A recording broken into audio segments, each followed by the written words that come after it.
एक तरफ विपक्ष जहां प्रधानमंत्री नरेंद्र मोदी और उनकी सरकार की कड़ी आलोचना कर रहा है, तो वहीं दूसरी ओर पीएम की तारीफ भी कोई कर रहा है। ये कोई और नहीं बल्कि राष्ट्रपति प्रणब मुखर्जी हैं। राष्ट्रपति ने पीएम मोदी की तारीफ की है और कहा है कि उन्हें इस बात की उम्मीद भी पीएम मोदी से ही है कि वो महिला आरक्षण बिल को पास कराएंगे। बेटी बचाओ बेटी पढ़ाओ की तारीफ राष्ट्रपति ने पीएम की ओर से शुरू की गई बेटी बचाओ बेटी पढ़ाओ की पहल करने की सराहना की। साथ ही उन्होंने महिलाओं का सच्चे रूप में सशक्तिकरण करने के लिए पीएम मोदी के समर्पण की भी सराहना की। Both the Honorable Speaker and distinguished Chairman of the Council of States have stated the state of affairs in the Indian Parliament in respect of a representation of the women, which constitute almost 50% of Indian population. Never, since the first general election in 1952 till date, we have not been able to ensure the representation of the women, not more than 12%. It's a sad commentary on us. Though from the day one,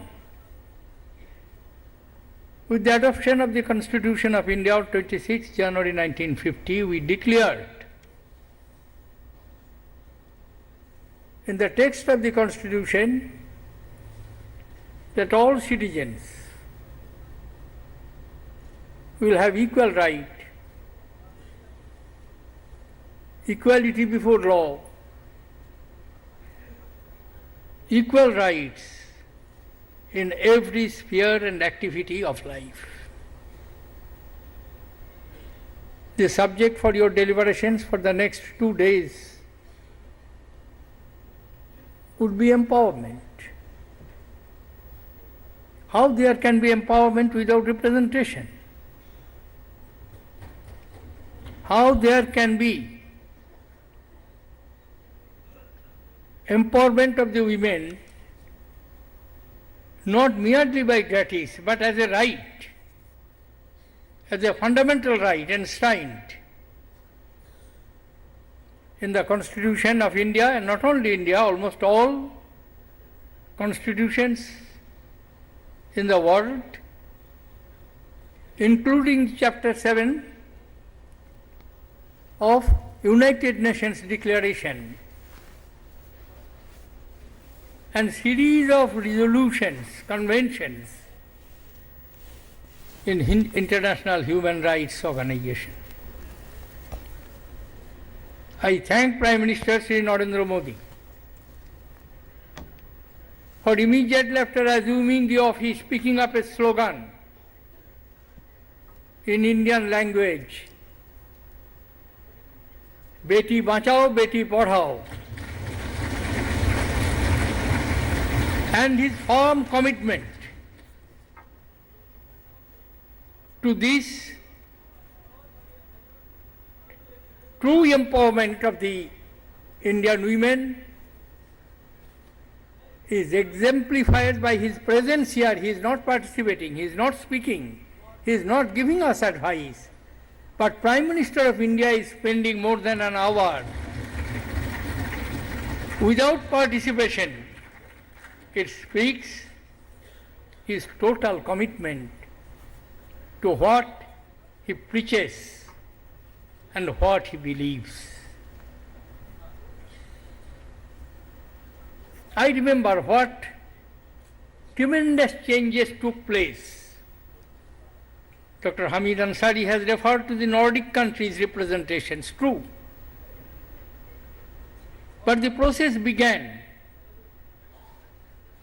from the Bolshevik Revolution in 1917 and thereafter in the subsequent several years. Series of changes took place. It is surprising to note that even in Mother of Parliament, England, where we do consider from the days of signing Magna Carta, in June 1215, the birth of parliamentary system, women's voting right was not granted before 1924. Through a Charter Act, it was legislated and the women got their power because there was a revolution all over Europe. And here we have seen in our own eyes, both Honorable Speaker and Vice President have referred to how the women can improve the lot of the society, not only of themselves, but improve the lot of the society when opportunities are being given. Through 73rd, 74th Amendment of the Constitution of India once, it was agreed upon to have the 1/3 reservations for the women in the local bodies, panchayats and municipalities, and inserting articles 243A to 243Q. Today, more than 1.27 million women representations are there, and they are doing excellent jobs. So far, the fulfillment of the Panchayati Raj and municipalities are concerned. And actual representation today is more than 1/3, 33%. It is around 43%. Seeing the very good impact of it, many states have increased the reservation from 33% to 50%, and many more states are trying to follow the queue. I am particularly referring to this because during my days in Parliament, and one of the living eyewitnesses is present here, our External Affairs Minister, Mrs. Sushma Swaraj, how much we made efforts to have 1/3 reservations for the women in the state legislatures and Indian Parliament. We have not been able. It is unfortunate for us. And even the legislation being passed and approved with 2/3 majority in one of the House of the Parliament of India as per the requirement of the Constitution, the other House has not yet approved. And Honorable Chairman of the Rajya Sabha and Honorable Vice President has rightly pointed out, here lies the commitment of the political parties in actual action, not in words, not in resolutions. It would be easier. And unless there is reservations, I am afraid, in a developing society like ours, to expect that the political parties will represent 1/3 of the candidates, if every political party does not fall in line, and to expect it that everybody will fall in a particular line is too much. Honorable Vice President has specifically mentioned about the parliamentary committees, standing committees. Well, it does not happen.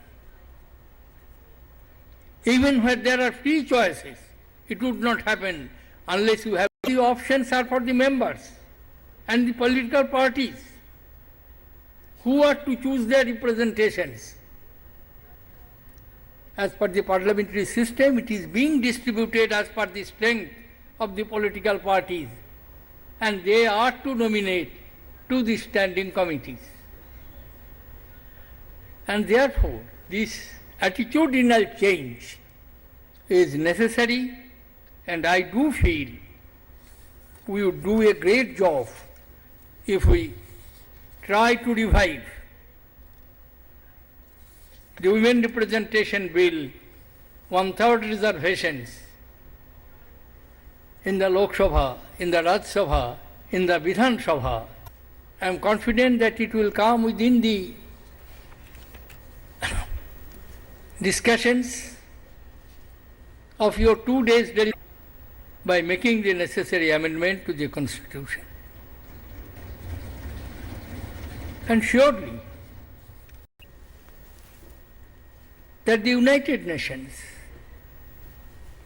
when they have suggested, and after making some studies, they have reported that the women representation is quite inadequate all over the world, even in the group of the United Nations.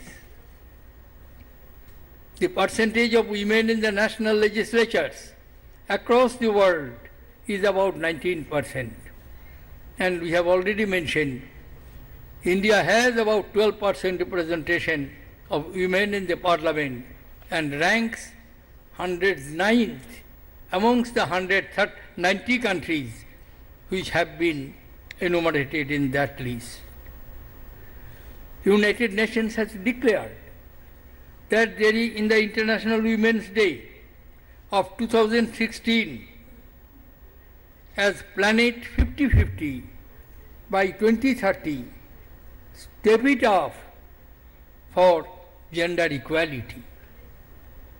The observance of the International Women's Day on 8th March will reflect the collective will of the nations to accelerate the 2030 agenda. The global community has to rededicate themselves to gender equality and women empowerment, and the organization of the National Conference of Women Legislature is a step, to my mind, in the right direction. And this agenda should be carried forward. It cannot be confined to be deliberations in a couple of days, and there should be sustained efforts to take the necessary follow-up action. Honorable Speaker of Bangladesh is present amidst us. Life of parliamentary politics in Bangladesh is not very long. But I compliment her, and through her to the people of Bangladesh, for making their firm commitment to parliamentary politics, as a result of which international community has recognized them by offering the leadership of both IPU and Commonwealth Parliamentary Associations to the representatives of Bangladesh. And Madam Speaker of Bangladesh, Dr. Chowdhury herself is the chairperson of Commonwealth Parliamentary Association. Distinguished guests, ladies and gentlemen, I have taken little more time than I intended to have. But as when I look at from a bit distance, because I cannot participate, though constitutionally Indian Parliament consists of President and 2 houses of Parliament, but it is also equally, there is a provision in the Constitution, the moment you are elected President, you cease to be a member of the any house, either state legislature or central legislature, your membership will cease to exist. Therefore, I have taken my leave after long 43 years from the floor of Parliament on 25th July 2012, when I was elected President. But I look at what they are doing, how they are doing. And as an old colleague of yours, honorable members of parliament, I feel that you should do this, you should do that. Of course, in my own mind, watching at the television screen. I wish the conference all success. I compliment once again the Honorable Speaker. Many, many years ago, we considered that the women is the empowerment. Honorable Speaker has compared women with the river, flowing river, on the bank of which civilization was born. And we conceptualized Stri Shakti. Women is the power of creation, equally destruction of the evil forces. Stri Shakti. And let us create an conducive atmosphere, not merely by passing legislations, expressing our pious wishes through the resolutions, but by our action. And I wish the conference all success. Thank you, ladies and gentlemen. Jai Hind.